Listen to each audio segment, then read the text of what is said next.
Tasmanian election is today, and today I'm actually using AI to make some predictions on what will happen in the Tasmanian state election, which is happening today. So yeah, I mean, this is probably the first video of its kind.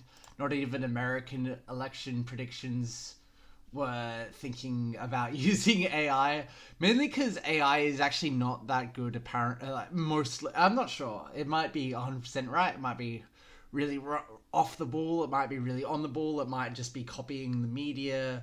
Um, it's just one big mystery box, I guess. So I've got three AIs on the three big ones. ChatGPT, that's Sam Altman's little pet project. Um, Google Gemini, which is Google's big sort of big project, and then DeepSeek. DeepSeek's China's little thing as well. So we're doing multiple AIs. We're gonna start with a ChatGPT's model, and we're gonna just see what happens.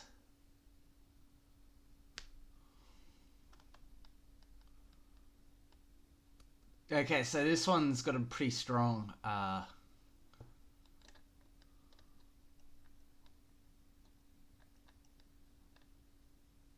yeah.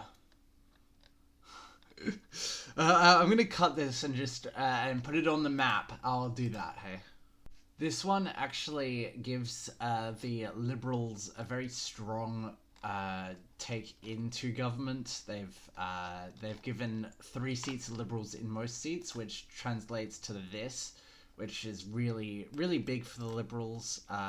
They need 4 out of 5 to get in, but Labour can't get in without the Greens and 2 out of the 5 of the independents. And so in this situation, it'd probably end up with a Liberal government or a hung parliament, in which then there'd be another election called right away.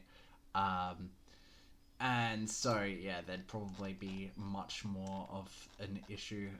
There was a lot of research done into this prediction. I'll probably look at this I'll check if it's different with the other AIs and see what happens. So now we're gonna do Google Gemini's, which will take oh yeah, no, yeah, it is very sort of very sort of strong.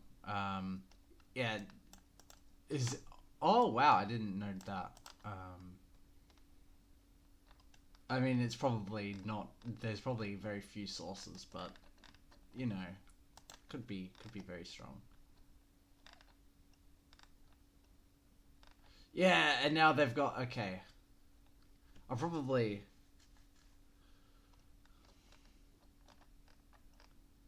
I'll probably crunch these numbers and turn them into the graph. Hey, weirdly, this prediction was actually more favourable to the Liberals than the last one, where the Liberals were able to get a lot of the stronger seat areas, and it isn't just that they get 14 seats right off the bat, but that there's 5 places where they're not 100% sure about, because they did put ranges on a lot of these seats as well, notably in seats such as Bass, where it is very possible that theoretically the Liberals could win, which would be crazy in that situation.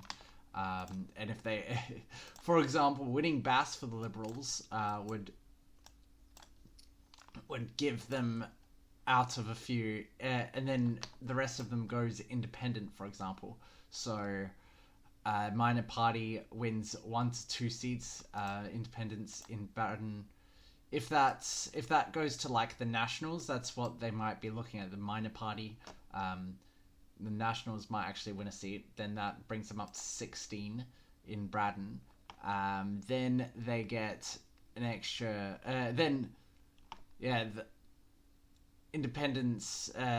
It's probably very possible that in Clark the Greens win their extra seats. So that's kind of not And then yeah, this one's I'm probably going to give this one the best sort of liberal sort of situation and see what happens, because most sort of lenient for them.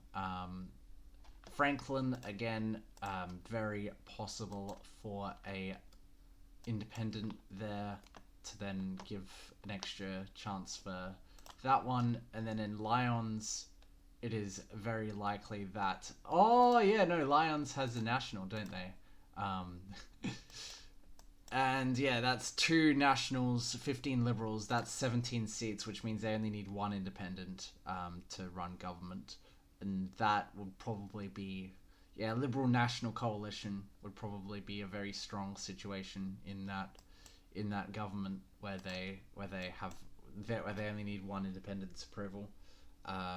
This would be a nightmare situation for Dean Winters. He would probably resign after seeing this kind of result, where the Liberals, even though they've lost primary vote, that didn't really translate into anything from the sort of prediction. And that would probably be a very sort of big indictment for the Liberals for Jeremy Rockcliffe, namely, to keep running his sort of campaign.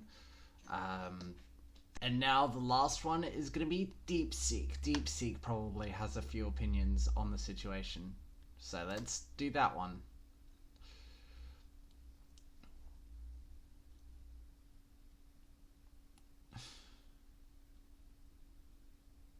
Yeah, this one's pretty long. I'll go and cut to the point where it's pretty... DeepSeek has a very strong prediction for the Labour Party in this one. It's kind of the reverse opposite after I told it about all of its... told it some extra information. I said that it was there was a no confidence vote against Rockcliffe, and that, yeah, JLN wasn't running. And it turns out that a lot of those... It turns out that this one gives a huge landslide to Labour. It gives them 14 seats and 8 independents to choose from. The Greens could also give them a majority if they needed that. But yeah, namely that this wasn't even that much. It actually said that Liberals might lose their last seat in Franklin and then give that seat to Labour, and then that ends up with Labour at a crazy amount of seats. And as well as that means that even if they make a government with some independents, then that would give the Greens more seats than the Liberals, which make them the official opposition in this situation. Is this likely? Not that much. I don't really think at all, really. I think it's... again, that's the same with my sort of Gemini Liberal huge prediction, where the Liberals won 15 seats and were crazy high as well. In this one, there doesn't seem to be any capacity for anyone to make a majority here, mainly because the proportional system means that primary votes are... and the fact that primary votes are smaller than they ever have been, and Labour's sort of... in the federal election, they kind of maintained consistency in most states. In Tasmania, I think it's slightly different, where they increased slightly, but not that much. And most of those sort of came from a 2-party preferred from independents, and we saw that with the YouGov poll as well. But yeah, again, really huge. This one is the DeepSeek prediction, which is really big for Labour.